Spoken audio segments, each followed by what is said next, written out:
Hello, আসসালামু আলাইকুম guys, কেমন আছেন সবাই? আশা করি সবাই আছেন অনেক ভালো। তো আল্লাহর রহমতে আমি অনেক ভালো আছি। তো গাইজ, আজকে আমার সৌদি আরবের প্রথম দিন। আমি এখন আছি রিয়াদ শহরে।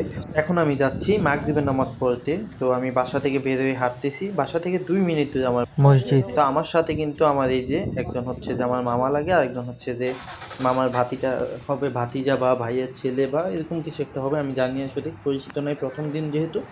তো তাদের সাথে আমি চলে যাচ্ছি, আর সামনে দেখতেই পাচ্ছেন রিয়াদ শহর দেখা যায়।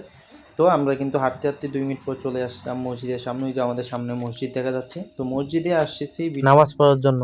হঠাৎ করে দেখি নামাজ শুরু হয়ে গেছে। তো কি তাড়াহুড়া করে হাঁটা শুরু করছি সবাই। তো ঢুকেই দেখি যে নামাজ একটা রাকাত শেষ হয়ে গেছে। তো আর কী করবো, মসজিদটা ভালো করে ভিডিও করতে পারিনি, তাড়াতাড়ি করে দৌড়ে গিয়ে নামাজে দাঁড়িয়ে গেছি। তো পরবর্তীতে নামাজ পড়ে বের হয়ে গেছি, কারণ তাড়াতাড়ি করে নামাজ পড়ে গেছি, আর পড়ার পর প্রচুর মানুষ ছিল, তো যে কারণে ভিডিও করতে পারিনি। তো পরবর্তীতে ইনশাল্লাহ আবার দেখাবো। তো কেমন লাগলো ভিডিওটা অবশ্যই কমেন্ট বক্সে জানাবেন। যদি ভালো লাগে ভিডিওটিতে লাইক দিবেন, চ্যানেলটি সাবস্ক্রাইব করবেন। সৌদি আরবের যে কোনো ব্লগ ভিডিও দেখতে অবশ্যই আমাদের পেজটি ফলো করে রাখবেন।